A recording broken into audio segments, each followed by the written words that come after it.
మనిషి మౌనంగా ఉంటే బాధ నిశ్శబ్దంగా ఉండదు. మాట బయటికొస్తేనే బాధ మౌనంగా ఉంటుంది. ఇది నా మాట కాదు, అప్పుడప్పుడు చర్చిలో వినపడే మాట. నీకిప్పుడు ఉపయోగపడుతుందేమోనని చెప్పాను.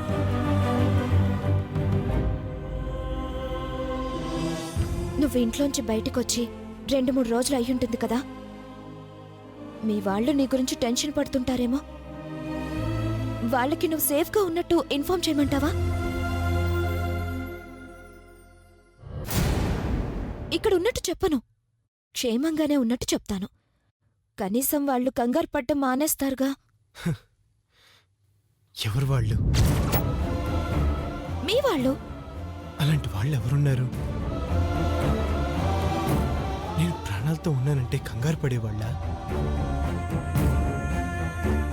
నీ దగ్గర ఉన్నానని తెలిస్తే నిజం తెలిసిపోయిందని టెన్షన్ పడేవాళ్ళ? వాళ్ళ నా వాళ్ళు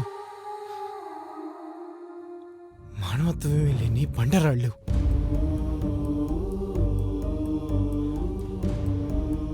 అలాంటమ్మ ఎవరికి ఉండదని నిన్న మొన్నటి దాకా అనుకున్నాను.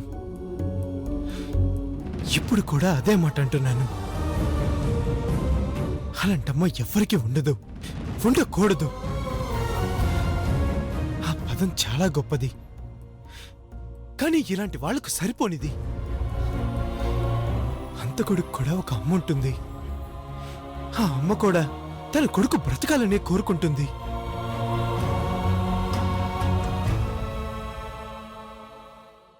నేను హంతకుణ్ణి కాదు, అమ్మకి గుడి కట్టిన వాణ్ణి. కానీ ఆ అమ్మ నాకు సమాధి కట్టడానికి కూడా వెనకాడలేదు.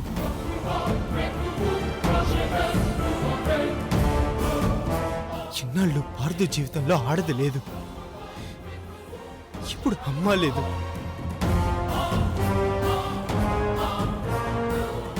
నేనంతగా నమ్మిన అమ్మే లేకపోయాక ఇక ఎవరున్నా లేకపోయినా ఒక్కటే.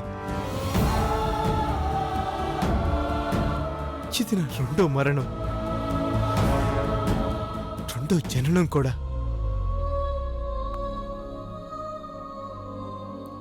ప్రపంచం అంతా ఖాళీ చేసి ఏ లోకాలకో వెళ్ళిపోతే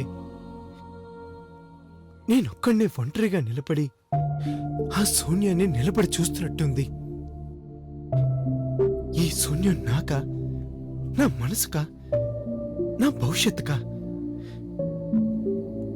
నాకే అర్థం కాకుండా ఉంది. ఒకటి మాత్రం స్పష్టంగా తెలుస్తుంది. కొందరు నన్ను, నేను కొందరిని పోగొట్టుకోవటం వల్ల మిగిలింది నేనొక్కడేనని. ఒక్కడిప్పుడు ఒంటరే, నేను ఒంటరి వాణ్ణే.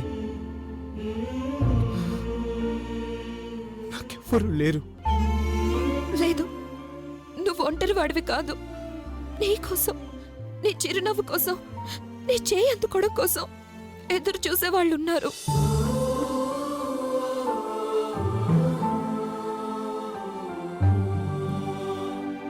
ఎవరా పిచ్చివాళ్ళు?